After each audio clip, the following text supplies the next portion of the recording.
Okay guys, thanks for joining us here in the charts. This is the Market Beast. This video will be very straight to the point. We're going to go over two levels. We're going to go over an alternative level, and we're going to go over a ideal level for the weekly close today. And we're going to look over our infamous 5 to determine these two levels. Kindly take notes. We'll get right into it here. So let's do it, guys. Welcome back, loyal family.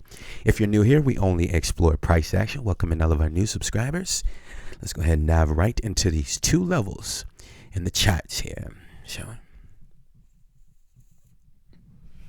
All right, so today's February the 4th, 2022, and the previous close of the NASDAQ is where we'll start, $14,501.11, slightly negative 4.2% for the day. Okay. All right, hopefully you guys are doing well. For the NASDAQ, I actually only have one level. For the NASDAQ and the SDOW, for the other indexes, we have two levels. So the one level will be the same, $14,600. We're approaching a weekly close in less than about 10 hours.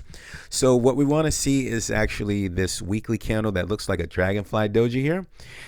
It would be in the best interest for the buyers to close above 14.6. That would be the bullish case, that would be a sign that the buyers are not backing down and they want to continue the overall trend. But again, I think the NASDAQ is under a lot of pressure. Let's move on over to the SPY.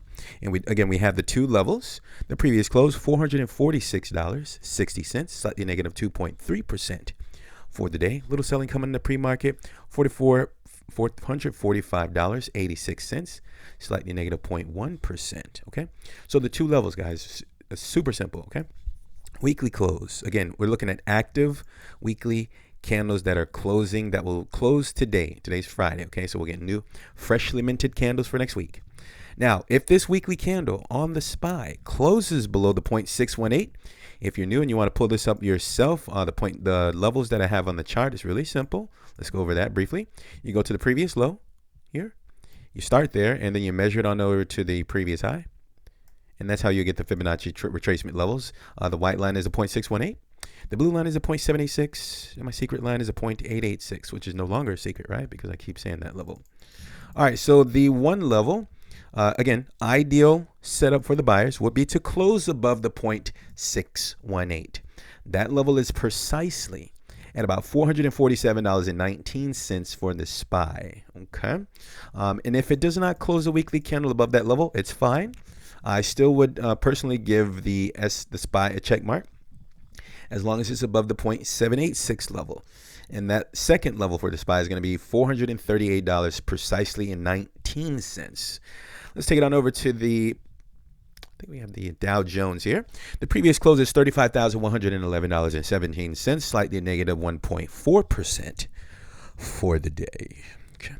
All right, so it looks like it's very close to the 0.618 level, the white line here. That's going to be $35,138 and precisely 15 cents if we can get a Dow Jones close above that level on the weekly. That is a sign that the buyers are not backing down just yet, and they want to continue the overall trend, guys. The trend is your friend until the end. So that's the one level for the Dow Jones. And the alternative level next week, if the Dow Jones does not close above the 0.618, the white line. Very simple. It has a green check mark, in my book at least, as long as it's above the alternative level, which is precisely at $34,646.63. Okay. Let's take it on over to the S&P 500. The previous close is $4,477.43, slightly negative 2.4% for the day. Okay. It's just below the 0.618, guys. All right, that level is going to be, again, you're looking for a weekly close today above the 0.618 level, the white line, and that's going to be $4,485 and precisely 54 cents. Today's close, that would be ideal close for the buyers. Next week, if we close below that level, it's fine. Still has a green check mark in my book.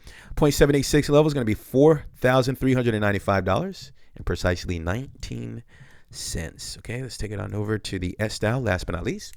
All right, so there's still a check mark across the board for everything except for the NASDAQ. So out of our infamous 5, we still have 4 check marks out of 5, which I'm going to consider that a potential bullish potential. Okay, and many people may be getting nervous out there because they're not quite sure what they're looking at.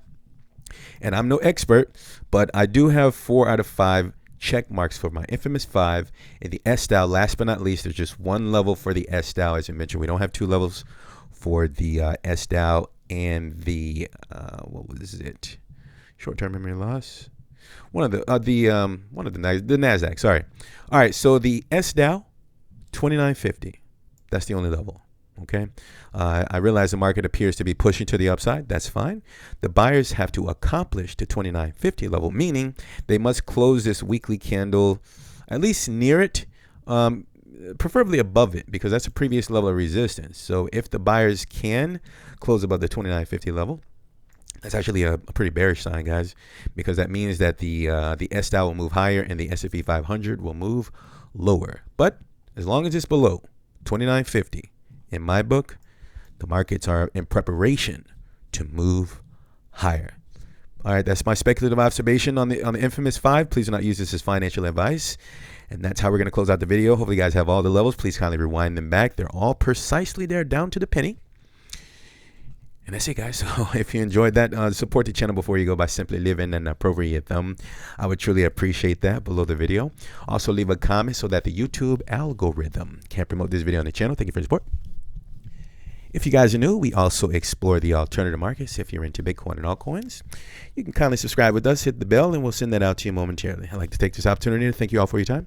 Remember, always have a strategy. If you're new to investing, just simply dollar cost average, meaning pick a specific amount that you want to invest. I don't know, $1,000, 10,000, 100,000. I'm not sure how much, but commit to installing a small amount every other week, every week, however often that your style of investing, requires. Okay. And that's how you just kind of get yourself invested in the stock market. And of course, that's the least painful way if ever the market does the opposite of what you think it's going to do. Okay. All right, guys, keep that positive energy flowing. We'll talk soon, and bye for now.